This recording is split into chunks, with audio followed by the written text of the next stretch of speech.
अल्पवयीन मुलीसमोर प्रेम व्यक्त करणं एका रोमिओला चांगलंच महागात पडलंय।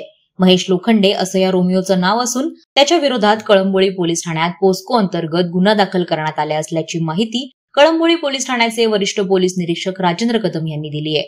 सूत्रांनी दिलेल्या माहितीनुसार कळंबोळी येथे राहणाऱ्या एका 12 वर्षीय मुलीला महेश लोखंडे हा मागील 2 महिन्यांपासून सतत त्रास देत होता।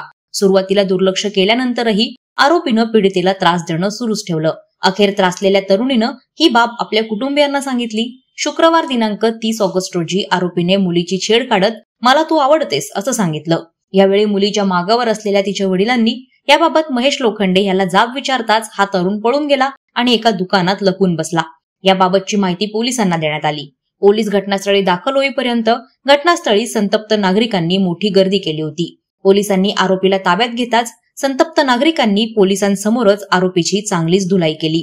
बदलापुरात घडलेली घटना ताजी असतानाच कळंबोळीमध्ये घडलेल्या या घटनेमुळे वातावरण तापू नये यासाठीच कळंबोली पोलिसांनी तत्परता दाखवत आरोपी विरोधात तात्काळ गुन्हा दाखल केल्यानं कळंबोळी पोलिसांचं कौतुक होतंय। वादळवारा लाईव्हसाठी न्यूज ब्युरो, नवी मुंबई। नवी मुंबई व रायगड जिल्ह्यातील ताज्या बातम्या आणि घडामोडींसाठी सबस्क्राईब करा वादळवारा लाईव्ह चॅनल आणि दाबा बेल आयकॉन।